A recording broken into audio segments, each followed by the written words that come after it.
রবীন্দ্রনাথের কাছে পয়লা বৈশাখ দিনটি ছিল একটি পবিত্র দিন। এই দিনটি ছিল তার জীবন দেবতাকে প্রণাম করার দিন। সে সময় প্রচণ্ড তাপ ও জলকষ্টের দাপট সহ্য করতে হতো শান্তিনিকেতনের আশ্রমবাসীদের। বিষয়টি কবিকে বিশেষভাবে ভাবায়।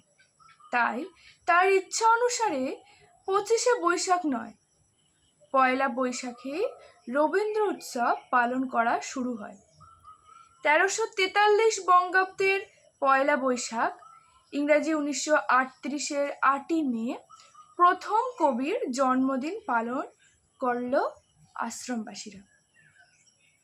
কবির 80 বছরের জন্মদিন প্রসঙ্গে রানীচন্দ্র লিখছেন, আজ নববর্ষ। এবারের পয়লা বৈশাখে গুরুদেবের জন্মদিন পালন করা হবে। ভোরবেলায় শাল পাতার ঠোঙায় কিছু বেল, জুই, কামিনী ফুল তুলে উদয়নের দক্ষিণের বারান্দায় গুরুদেবের হাতে দিয়ে তাকে প্রণাম করলুম। আজ অনেক আগে থেকে গুরুদেব বারান্দায় এসে বসেছে। ফুলের ঠোঙাটি হাতে নিয়ে তা থেকে গন্ধ শুকতে শুকতে বললেন, আজ আমার জীবনে 80 বছর পূর্ণ হলো। আজ দেখছি পিছন ফিরে কত বোঝা যে জমা হয়েছে, সে বোঝা বেড়েই চলেছে।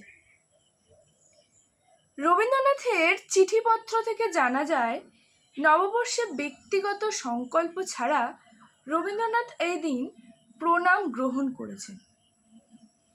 অনুজদের পাঠিয়েছেন আশীর্বাদ এবং উপদেশ, বন্ধুদের সম্ভাষণ এবং কোলাকুলি। জন্মদিন প্রসঙ্গে কবি লিখেছেন, জন্মদিন মৃত্যুদিন দোহে যবে করে মুখোমুখি, দেখি যেন সে মিলনে পূর্বাচাল অস্তাচাল, অবসন্ন দিবসের দৃষ্টি বিনিময়, সমুজ্জ্বলে গৌরবে প্রণত সুন্দর অবসর। 1941 সালের 14ই এপ্রিল, 1348 বঙ্গাব্দে পয়লা বৈশাখ শান্তিনিকেতনে কবির শেষ জন্মদিন পালন করা হয় অনাড়ম্বরে। কেননা কবি ছিলেন ঘোরতর অসুস্থ। সেদিন সূর্যোদয়ের কিছু আগে মন্দিরে উপাসনা শুরু হয় ক্ষিতিমোহন সেনের তত্ত্বাবধানে।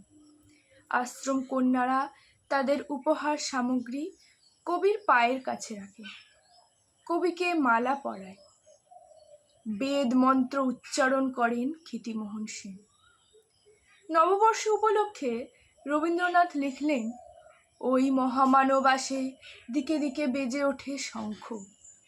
সুর দিলেন, আশ্রমবাসীরা সেটিই গাইলেন।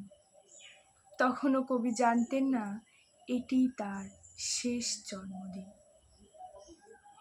এই অনুষ্ঠানে রোগশীর্ণ ক্লান্ত কবি স্বভাবসিদ্ধ এবং স্বচ্ছন্দ ভাষায় তার ভাষণে যা বলেছিলেন, তাই ছিল আশ্রমবাসীদের প্রতি কবির শেষ আশীর্বাদ।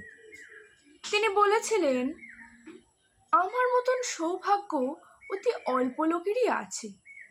শুধু যে আমার স্বদেশবাসীরাই আমাকে ভালোবেসেছে তা নয়, সুদূর দেশেরও অনেক মনীষী, তপস্বী, রসিক আমাকে অজস্র আত্মীয়তা দ্বারা ধন্য করেছে।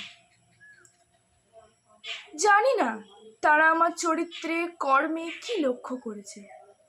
সকলেরই স্নেহ, মমতা, সেবা আজ আমি অন্তরের মধ্যে গ্রহণ করে প্রণাম করে যাই তাকে, যিনি আমাকে এই আশ্চর্য গৌরবের অধিকারী করেছেন। এভাবেই শান্তিনিকেতনে নববর্ষের আবাহন রবীন্দ্র প্রণতির সঙ্গে যুক্ত হয়ে যায়।